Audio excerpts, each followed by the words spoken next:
الكرام في كل مكان، اسعد الله اوقاتكم بكل خير واهلا ومرحبا بكم في تغطيه مباشره عبر القناه الرياضيه لمتابعه كاس الامم الافريقيه داخل القاعه، حيث يخوض المنتخب الوطني المغربي. هنا تقديم للعناصر الوطنيه. نندية ايضا عوده ديال يوسف جواد.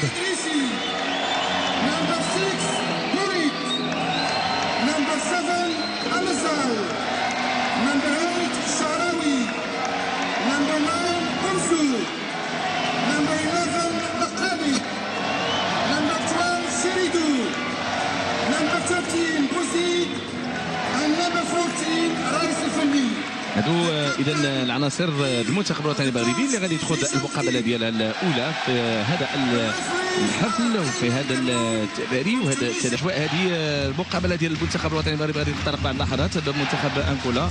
التركيز الاداء كنعرفوا القيمه ديال المشاركه المغربيه، خاصه ان المنتخب الوطني المغربي في المباريات ديالو الاعداديه والمعسكرات الاعداديه واجه منتخبات من قيمه كبيره، ابرزها الارجنتين، البرازيل، ايران، غيرها من المنتخبات، وتعلم جيدا قوه العناصر الوطنيه وايضا المنتخب الوطني المغربي.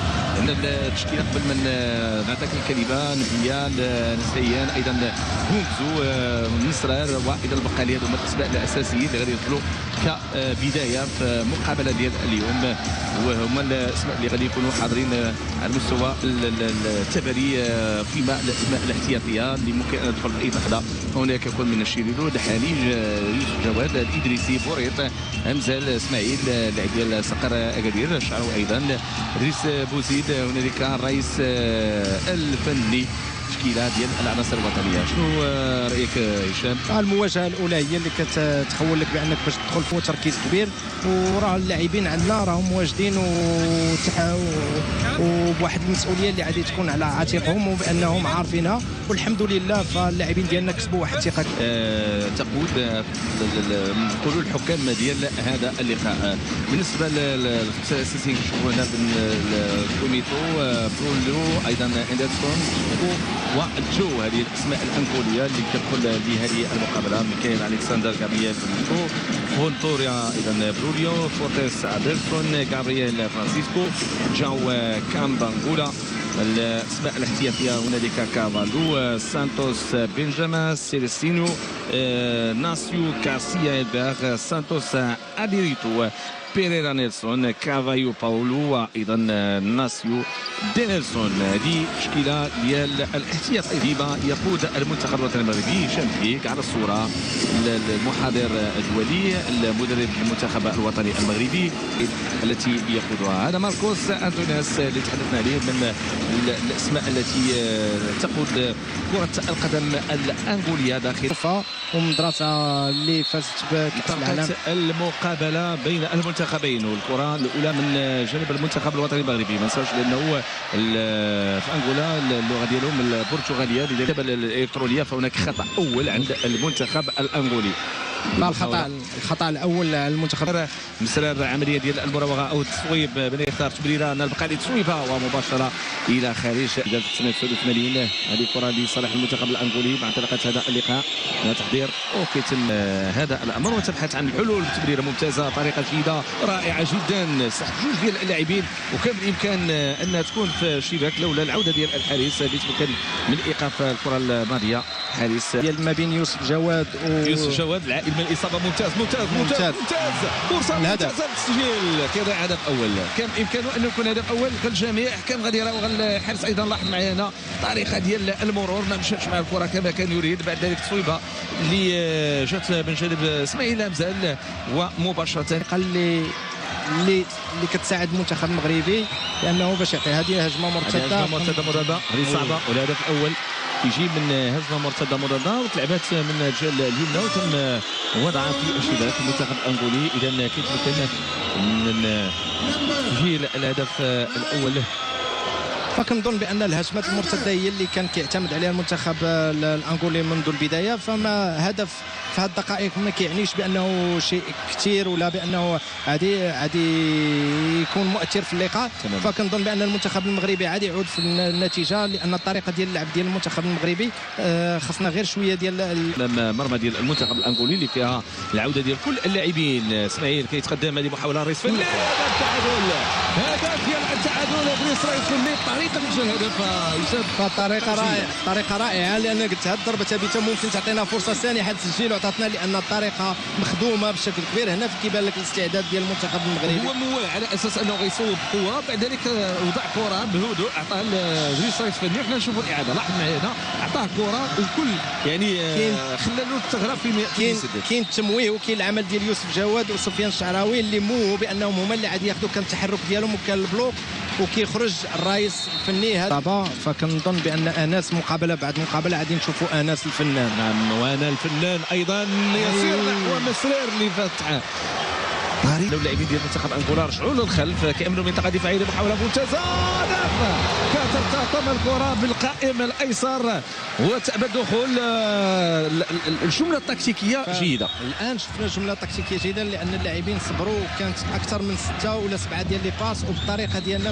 المهاره ديالو الفرديه الان كدار مسرار كيهيئ نفسه التصويب، مسرار كيصوب كره ممتازه تعذب فيها الحارس الفريق الفني. شعراوي كيستلم، المهاره الفرديه الان. شوف شعراوي كيفاش كيمر، كيفاش كيحاول يصوب تصويبه مرت بالمحاذاه من القائم الايسر، غير محظوظ لاعب.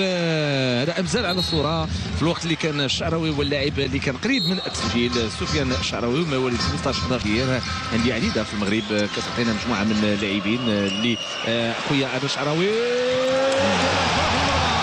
طريقه جميله وكل حب كل براعه كيتمكن باش انه يوضع بصمه ديالو الخاصه. الشعراوي في الوقت اللي كنت كنتحدث على الانديه الوطنيه المغربيه والمتابعه الجماهيريه مع الجمهور، كيفاش انه كيساند، كيفاش انه كيعطي دفعه المعنويه للاعبين، كيفاش جا الهدف. الشعراوي كله مجهود فردي، هذا هشام مجهود فردي، وهذه فلسفه ديال الفريق الوطني، هو الضغط على الخصم. فشفناه ضغط على المتقدم فهو ضغط على المدافع المتاخر ديال المنتخب الانغولي في الملعب. بلال بقى يتالق في الكره الماضيه، حاول ما امكن انه يكملها ولكن ما كملهاش بالشكل المناسب. عبد الكريم النبيه يتالق، رجع الكره المحاوله ديال بلال بقالي باش انه يبعد الخطا. كترجع مغربيه، هجمه مرتده مضاده الان للانطلاقه، البحث استفاده منها تصويبه واصل العناصر الوطنيه دائما كيستخلص الكره بلا بهاشي عمليه هجوميه 3-2 انس عيان. رجع الكره ديالو للمسراب بعيده، كيتمكن المسراب من الكره. العيان داخل منطقه الجزاء، فرصه ديال تسجيل، محاوله مغربيه ولكن كتضيع مره اخرى. يرجع الكره ديالو طراز رافع في اوروبا في كاس العالم وما شفناش بحال هذه الوقعه في كره عطات خطا. كره ثابته تنفذ، عبد الكريم نبيه كيبعد الخطوره الى الزاويه للمنتخب الانغولي. نذكر بان المنتخب الانغولي رتبه 46 في الترتيب العالمي. ديال المنتخب الانغولي ما كيعطيناش بان المنتخب في الرتبه 46 بانه محاوله فرصه هدف بالطريقه، هدف ديال انس عيان اللي كيبان اليوم بانه اليوم متالق وكيعطينا هدف واحد ديال او الهدف الثالث والهدف ديالو الاول هدف جميل ديال انس. فكان بعد الخطا ديال الحارس واستغلوا بواحد الطريقه رائعه وعطانا هدف جميل.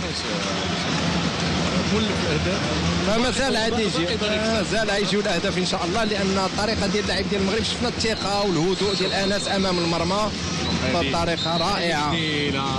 تدرس الاشتغال ديال انس وسفيان قويه. كيرجع مره اخرى لمسرار. سفيان حاول يفاجئهم في القائم الاول. جواد مرتضى مضى المنتخب الانغولي اللي صعيبه كيتم استخلاصها ممتازه. ممتاز دور ديال الحارس مهم جدا. عن فرق هذا مصغر مرور امام جوج لاعبين، حكم مع طوالو مرور امام جوج ديال اللاعبين. عمليه هجوميه كان بامكانها انها تعطي الاضافه، تصويبه قويه كترتطم بالقائم الايسر للحارس عبد الكريم النبيه.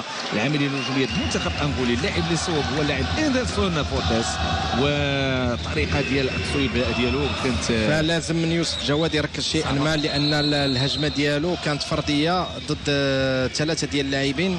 فكنظن ما كانش عنده زياده عدديه لانه باش ياخذ البادره، لان شفنا السهل ديال انغولا. عمليه ديال المرور كيف منها يوسف جواد بطريقه جيده، برعه انزل اسماعيل دريس رئيس فني حاول منتفع